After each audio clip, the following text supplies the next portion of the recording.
क्या आप जानते हैं मोरक्को देश को पहले लुटेरों का देश कहा जाता था क्योंकि इस देश में रहने वाले समुद्री लुटेरे की संख्या बहुत ज्यादा थी। इतना ही नहीं, मोरक्को एक ऐसा देश है जिसके राजा से मिलने के लिए आपको अपने जूते उतारने पड़ते थे और उनसे नीची आवाज में बात करनी पड़ती थी। इसके अलावा मोरक्को देश के पास एक वर्ल्ड रिकॉर्ड ये भी है कि यहाँ एक शख्स ने इतने बच्चे पैदा किए थे कि उसका नाम वर्ल्ड रिकॉर्ड में दर्ज हो गया था। तो आइए दोस्तों, आज के इस इंटरेस्टिंग वीडियो में मोरक्को देश से जुड़े कुछ ऐसे इंटरेस्टिंग फैक्ट जानते हैं जिनके बारे में अभी तक आपको जानकारी नहीं होगी। बस आपसे रिक्वेस्ट है कि वीडियो के साथ अंत तक बने रहिएगा। तो सबसे पहले आपको बता दें कि मोरक्को एक मुस्लिम बहुल देश है जहां मुस्लिम धर्म मानने वाले लोगों की संख्या ज्यादा है। हालांकि आपको इस देश में अन्य धर्म के लोग भी देखने को मिल जाएंगे, लेकिन उनकी संख्या यहाँ पर बहुत कम है। और यही वजह है कि मोरक्को में ज्यादातर नियम इस तरह से बनाए गए हैं ताकि लोगों को इस्लाम धर्म फॉलो करने में भी आसानी हो। लेकिन इसका मतलब ये बिल्कुल नहीं है कि इस देश के अंदर बहुत ज्यादा सख्त नियम है, बल्कि यहाँ लोग अपनी मर्जी से अपनी जिंदगी जी सकते हैं। हालांकि मोरक्को देश की एक अजीब बात यह है कि यहाँ पर एक शासक हुआ करते थे जिनके 525 बेटे थे और 343 बेटियां थी। जी हाँ, बिल्कुल सही सुना आपने। मोरक्को में रहने वाले इस शख्स के तकरीबन 800 से भी ज्यादा बच्चे थे और इन जनाब का नाम इस्माइल इब्न शरीफ, जो मोरक्को का राजा रह चुका है। उन्होंने अपने शासनकाल में कई लड़ाइयां लड़ी थी और जिन भी लड़ाई में उन्हें जीत हासिल होती थी तो वहाँ की महारानी को अपने साथ ले जाया करते थे। और ऐसा करते करते उन्हें खुद भी नहीं पता कि कब उनके 800 से भी ज्यादा बच्चे हो गए और इस शख्स का नाम गिनीज वर्ल्ड रिकॉर्ड में भी दर्ज किया गया था, क्योंकि ऐसा करने वाला ये दुनिया का पहला इंसान था। और जैसा कि हमने आपको अभी बताया कि मोरक्को एक मुस्लिम बहुल देश है, इसलिए मोरक्को देश के अंदर आप 4 शादियां कर सकते हैं, क्योंकि इस्लाम धर्म में भी 4 शादियों की अनुमति दी गई है। हालांकि इसके पीछे भी बहुत सारी टर्म और कंडीशन होती हैं जिनको पूरा करने के बाद ही मोरक्को के लोग ऐसा कर सकते हैं। जैसे अगर कोई आदमी दूसरी शादी करना चाहता है तो इसके लिए उसे सबसे पहले अपनी पहली पत्नी से अनुमति लेनी होगी और इसके बाद सरकार से परमिशन लेनी होगी कि वो दूसरी शादी करना चाहता है। और उसके बाद यहाँ की गवर्नमेंट ये पता करती है कि क्या वो शख्स अपनी दूसरी पत्नी का खर्चा उठा पाएगा या नहीं, और अगर सब कुछ ठीक रहता है तो फिर उस शख्स को दूसरी या तीसरी शादी करने की भी अनुमति दे दी जाती है। हालांकि मोरक्को देश के ऊपर एक लंबे समय तक फ्रांस की हुकूमत रही है और इस दौरान तकरीबन 1912 में फ्रेंच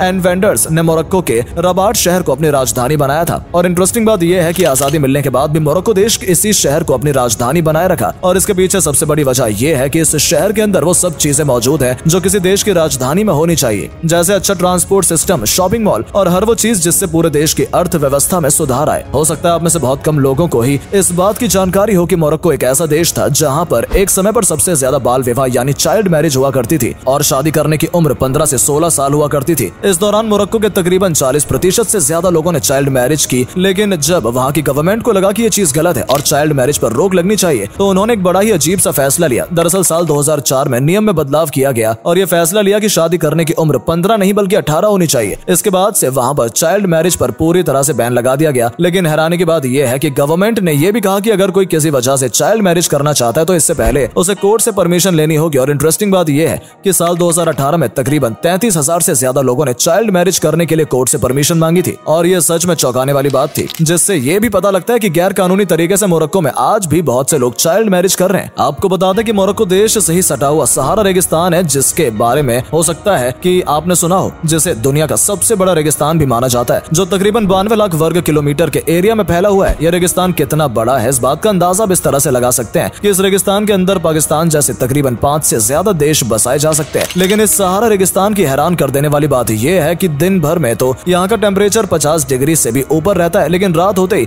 यहाँ का टेम्परेचर माइनस तक पहुँच जाता है। यहाँ यानी ठंड और गर्मी दोनों ही हद से ज्यादा पड़ती है। हालांकि इस जगह पर आने वाले टूरिस्ट की भी अच्छी खासी भीड़ देखने को मिलती है। और आपको बता दें कि मोरक्को इतना खूबसूरत देश है कि यहाँ पर हर साल तकरीबन हजारों की संख्या में टूरिस्ट आते हैं। और हो सकता है आपने बहुत सी बॉलीवुड फिल्मों में भी मोरक्को का ये शहर देखा हो, जैसे ब्लू सिटी के नाम से भी जाना जाता है। यहाँ दिखने वाले ज्यादातर मकान आपको नीले रंग के ही दिखाई देंगे और यही इस शहर की सबसे बड़ी खूबसूरती है। आपको बता दें कि इस जगह पर एक था टाइगर और शाहरुख खान की रईस फिल्म की शूटिंग हो चुकी है। इससे आप इस देश की खूबसूरती का अंदाजा लगा सकते हैं। हालांकि अगर आपको कभी मोरक्को जाने का मौका मिला तो वहाँ पर हमाम के अंदर जरूर जाना चाहिए। दरअसल हमाम एक तरह का पब्लिक बाथरूम है जहाँ पर मोरक्को के लोग नहाने जाते हैं। जी हाँ, यहाँ जो भी लोग आते हैं पहले उन्हें कॉफी पिलाई जाती है, उसके बाद उन्हें नहलाया जाता है और फिर नहलाने के बाद उन्हें कपड़े पहनाए जाते हैं। यानी आपको ऐसा महसूस होगा जैसे कि आप कोई सेलिब्रिटी हैं। और यह हमाम मोरक्को में सदियों साल से मौजूद है, जिसके बारे में मोरक्को के लोग ये कहते हैं कि यहाँ उनके बुजुर्ग भी नहाने आया करते थे और इसलिए वो उनकी परंपरा को बनाए रखने के लिए इस जगह पर आते हैं। इसलिए इस जगह पर भी टूरिस्ट अक्सर आते रहते हैं। वहीं इस देश के खाने पीने की बात करें तो ये सुनने के बाद आपके मुंह में भी हो सकता है पानी आ जाए, क्योंकि मोरक्को की खुश डिश को यहाँ का नेशनल डिश माना जाता है, जिसमें मीट के साथ थोड़ी सब्जियां डाली जाती हैं और इसका स्वाद थोड़ा खट्टा मीठा होता है। और आपको जानकर हैरानी होगी कि मोरक्को में बनने वाले पकवान को दुनिया के सबसे हेल्दी माना जाता है, क्योंकि यहाँ खाने में मीट तो डलता ही है, लेकिन उसके साथ साथ हरी सब्जियां भी डाली जाती हैं ताकि आपका पेट भी ठीक रहे। मोरक्को देश में आमतौर पर बाकी देशों की तरह प्रधानमंत्री और राष्ट्रपति होते हैं, लेकिन हैरानी की बात यह है कि इस देश में लोकतंत्र नहीं बल्कि राजतंत्र है, और इस वजह से जितनी पावर प्रधानमंत्री और राष्ट्रपति के पास नहीं होती, उससे ज्यादा पावर यहाँ के राजा किंग मोहम्मद के पास होती है। और यही वजह है कि इन जनाब ने यह नियम बनाया कि जो भी इनसे मिलने आएगा वो अपने जूते बाहर उतारेगा और उनसे हमेशा नीची आवाज में बात की जाएगी। हालांकि इसका मतलब ये नहीं है कि इस देश में भी नॉर्थ कोरिया की तरह लोगों के ऊपर नियम थोपे जाते हैं, बल्कि अगर आपको मोरक्को के लोगों से मिलेंगे तो आपको ऐसा लगेगा कि शायद उनसे खुश दुनिया में कोई है ही नहीं, क्योंकि अर्थव्यवस्था के लिहाज से भी ये देश पिछले कुछ सालों से काफी तरक्की कर रहा है। और जब से यहाँ पर टूरिस्ट आने शुरू हुए हैं, तब से मानो यहाँ जिन लोगों पर रोजगार नहीं था उन्हें भी काफी अच्छा पैसा कमाने का मौका मिल गया है। और यही वजह है कि मोरक्को के लोग अपने यहाँ आने वाले टूरिस्ट की काफी ज्यादा इज्जत करते हैं और उन्हें गाइड करते हैं कि उन्हें मोरक्को में किन किन जगहों पर जाना चाहिए ताकि उनका सफर और भी शानदार रहे। तो दोस्तों, फिलहाल वीडियो में सिर्फ इतना ही। हम उम्मीद करते हैं इस वीडियो के जरिए आप मोरक्को देश को थोड़ा करीब से जान सके होंगे और आखिर क्यों इस देश के पास वर्ल्ड रिकॉर्ड है इसके बारे में भी वीडियो में देखने के बाद आप अच्छे से समझ गए होंगे। तो वीडियो कैसी लगी इसके बारे में कमेंट सेक्शन में जरूर बताएं। साथ ही वीडियो के जरिए अगर कुछ भी जानने का मौका मिला तो उसे अपने दोस्तों के साथ शेयर जरूर करें ताकि उन तक भी ये जानकारी पहुंच सके। और अगर आप हमारी इस वीडियो को फेसबुक पर देख रहे हैं तो हमारे फेसबुक पेज को भी जरूर फॉलो कर लें ताकि जब भी हम आपके लिए इस तरह की इंटरेस्टिंग वीडियो लेकर आए तो वो आप तक भी पहुंच सके। धन्यवाद।